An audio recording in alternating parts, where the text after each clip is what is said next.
When millionaire Jonathan Richards walked into his Beverly Hills mansion, he froze at the kitchen door. What he saw nearly stopped his heart. Through the half-open door, he spotted his 8-year-old adopted daughter, Aisha, crouched on the floor. She was eating straight out of a metal bowl, the very same bowl that had belonged to Duke, the family's golden retriever who had died a year earlier. For what felt like an eternity, Jonathan stood frozen, unable to understand what he was seeing. Aisha, the little girl he had adopted 3 years ago from an orphanage in Detroit, was chewing dried dog food while silent tears rolled down her thin face. "Finish it, you filthy liar," came the icy voice of Victoria, his wife of 15 years. "That's the dinner you deserve. Who told you to lie to your father and say I don't feed you?" Jonathan Richards, now 42, had built a $200 million tech empire. He was respected for his calm under pressure, his sharp mind, and his ability to solve impossible problems. But as he watched his adopted daughter forced to eat like an animal, his mind simply went blank.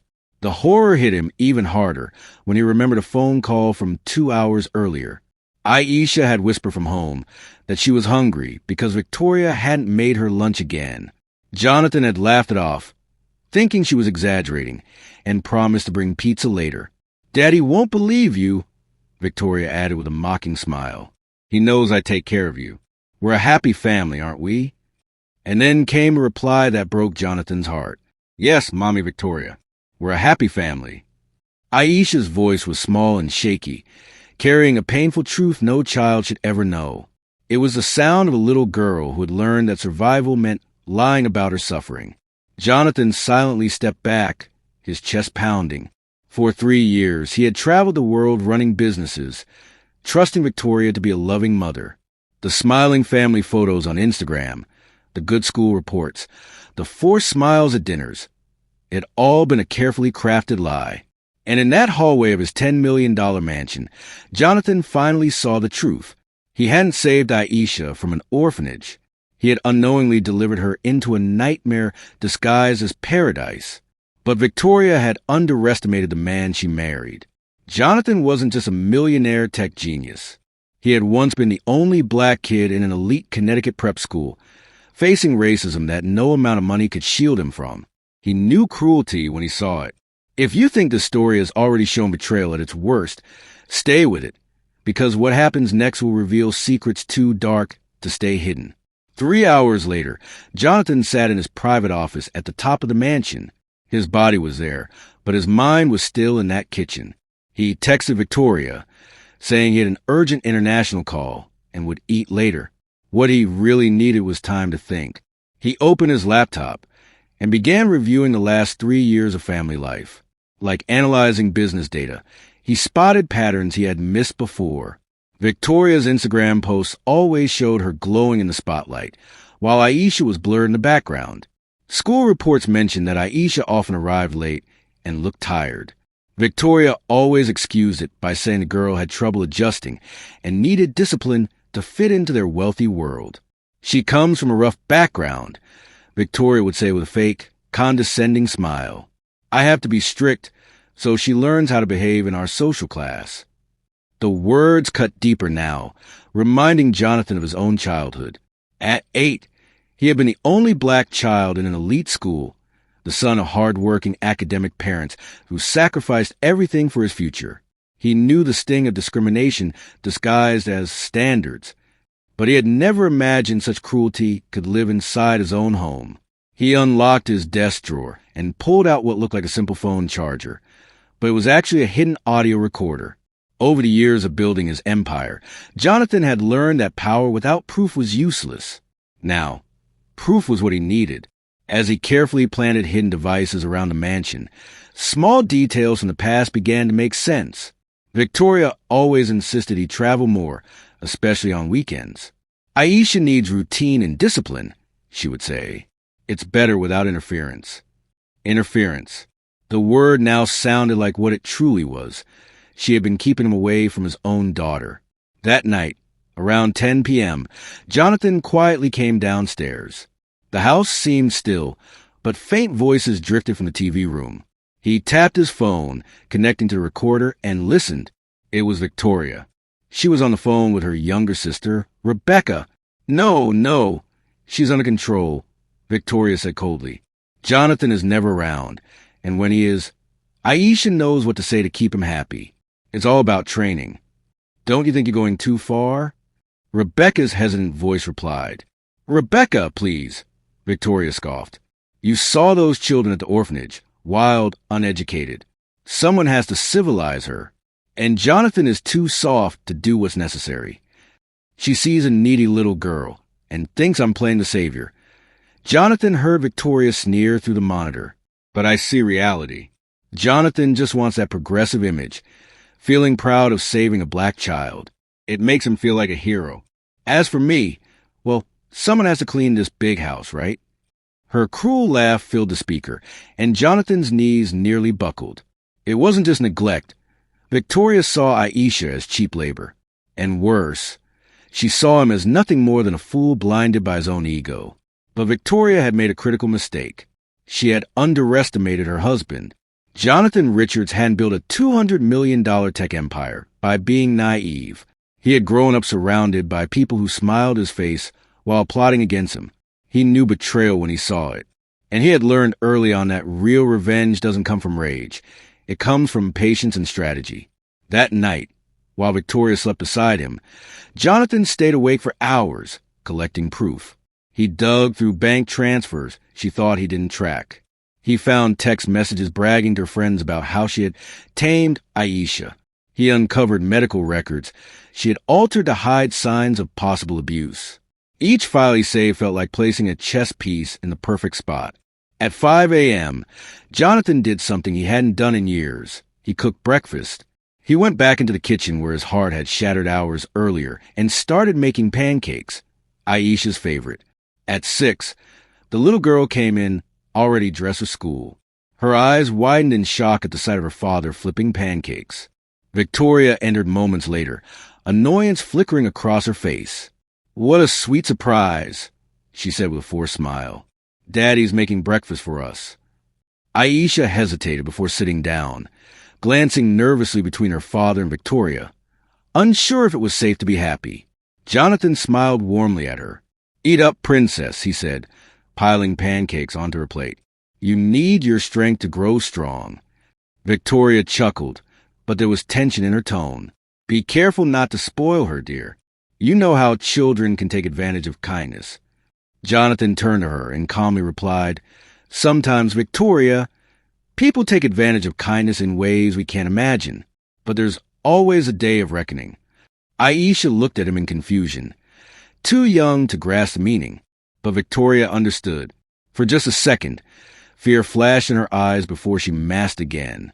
What she didn't know was that Jonathan had recorded every word, and that he had already started moving his pieces in a game she didn't even know she was playing.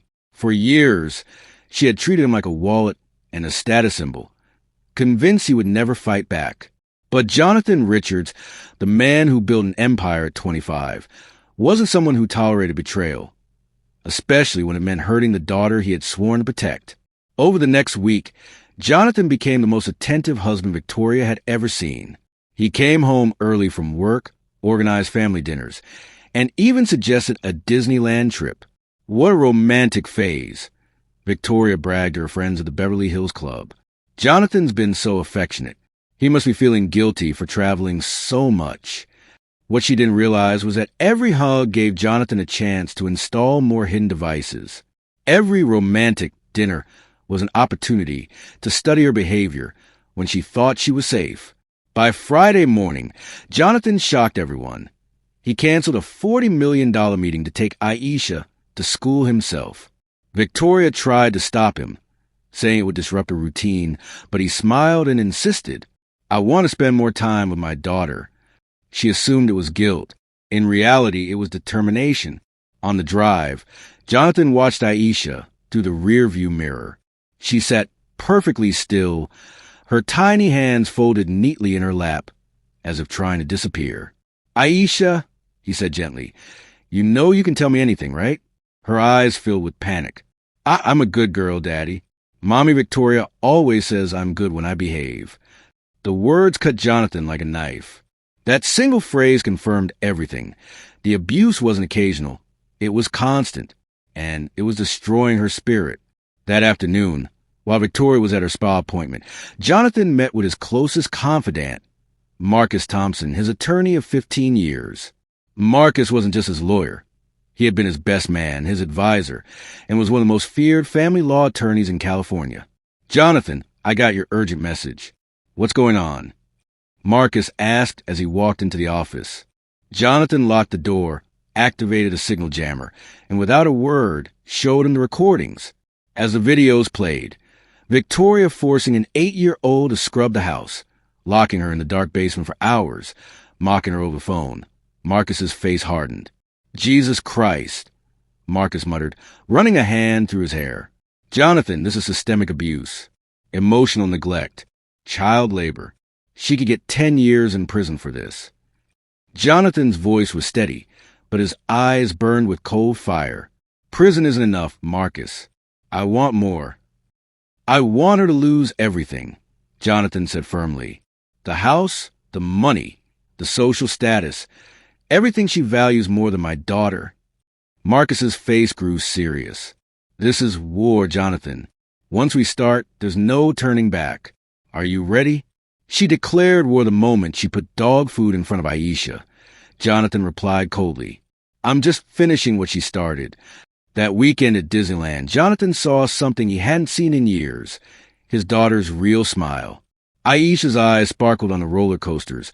Her laughter rang out on the rides, and she hugged him tight when they won a giant teddy bear. But even in her joy, Jonathan noticed how she kept glancing at Victoria, as if checking whether it was safe to be happy. She turned down cotton candy and popcorn without hesitation, repeating, "Mommy Victoria says I can't eat junk food." Meanwhile, Victoria spent the entire day posing for selfies, posting about being a dedicated stepmom. In every picture, she was front and center, while Aisha was blurred in the background or cropped halfway out. One post read, "Beautiful family at Disneyland. Being a mom is the greatest joy of my life. Hashtag bless hashtag family hashtag stepmom." The comments poured in, "What a perfect family. Victoria, you're an inspiration. That little girl is so lucky to have you." Jonathan saved every post, every comment, every carefully crafted lie. He would use them when the time was right. On Monday, Marcus called with news that made Jonathan's jaw tighten. "Jonathan, you won't believe this," Marcus said. "I had a private investigator look into her finances. Victoria didn't just steal money meant for Aisha. She opened fake accounts in your daughter's name and has been committing tax fraud for 3 years. She's using an 8-year-old as a shield." Jonathan's lips curved into his first smile in weeks, but it wasn't a happy one. It was the smile of a man who knew exactly when his enemy had hung themselves. "Schedule a meeting with the district attorney for Thursday," Jonathan said flatly. "It's time Victoria learns what happens when someone messes with my family." Unaware of the storm building, Victoria kept up a routine, abusing Aisha in private, posting perfect family pictures online, and bragging to friends about how she had civilized her stepdaughter. She didn't know that every act of cruelty, every public lie, was now solid evidence. In her arrogance, she had brewed her own downfall. On Thursday morning, Victoria's world shattered. She woke to find her main bank account frozen by court order. At the door stood 3 FBI agents with search warrants. "Mrs. Richards," said Special Agent Carmen Rodriguez, flashing her badge, "you are under investigation for tax fraud, tax evasion, and child abuse. You need to come with us." Victoria's face drained of color. "There must be some mistake. I'm Victoria Richards. My husband is Jonathan Richards of Richards Technologies. You can't just barge in here." "Actually, we can," Agent Rodriguez replied coldly. "And it was your husband who gave us the evidence to make this possible." Victoria's legs gave out. Jonathan had orchestrated everything. As agents searched the mansion, photographing the luxury bought with stolen money, Jonathan entered with Marcus and a social worker. His expression was calm, like a CEO overseeing a business deal. "Victoria," he said evenly, standing in the same kitchen where he had once watched Aisha eat dog food, "I imagine you're wondering how we got here." Her hands trembled. Jonathan, please, can we talk privately? There must be misunderstandings about how I raised Aisha. Misunderstandings? Marcus cut in, holding up a tablet. He pressed play. On screen, Victoria's voice filled the room. Eat, you disgusting thing. That's the dinner a liar deserves. Marcus swiped to another clip. Victoria on the phone, laughing. Someone has to clean this huge house, don't they? Victoria's face went ghost white. You spied on me. That's illegal. Actually, Jonathan said calmly, installing security devices in my own home to protect my child is perfectly legal, especially when there are clear signs of abuse. Agent Rodriguez entered, carrying a box. We found the documents for the fake accounts in your daughter's name. 3 years of tax fraud, child exploitation, and embezzlement. These are federal crimes, Ms. Richards. Victoria broke down, her mask cracking. Jonathan, please. I can explain. I just wanted us to live well. Aisha has everything she needs. Does she? Jonathan interrupted, his voice sharp. Does she have the right to eat at the table like a child, not like an animal? Does she have the right not to be worked like a maid at 8 years old? Does she have the right to use the money I sent for her care? Marcus pulled up another record. $240,000 stolen over 3 years. Money for Aisha's education, clothing, food, and medical needs. Spent on luxury cars, jewelry, and your lifestyle. Jonathan's voice cut like steel. And your Instagram posts? They become evidence too. Every photo, every lie about being a loving mother, while behind closed doors you destroyed a child. The FBI's digital team will have no problem turning your own vanity against you. Victoria tried one last desperate plea. You can't do this to me. We've been married 15 years. You're going to destroy me because of... She stopped, but the poison had already slipped. Because of what, Victoria? Jonathan's eyes burned with fury. Because of this child? Finish the sentence. Show everyone who you really are. Tears welled, but desperation pushed her forward. Because of a child who isn't even ours. A stranger you brought into our home. Stop, ordered the social worker, raising her phone. Every word had been recorded. You're only making things worse for yourself, Marcus said calmly. Jonathan's lawyer gave a cold smile. Good. Now we have proof that her cruelty was driven by racism.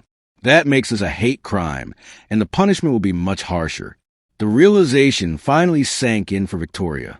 This wasn't just about going to prison anymore. Her carefully built social life was about to collapse. Every friend at her country club who had envied her perfect Instagram would now know the truth. Every parent at Aisha's school would hear how she abused a child who had done nothing wrong. She broke down in tears, begging, Please, I can change. We can go to therapy. I'm not really like this. Jonathan looked at her one final time, not as her husband, but as a man who had seen the truth for years.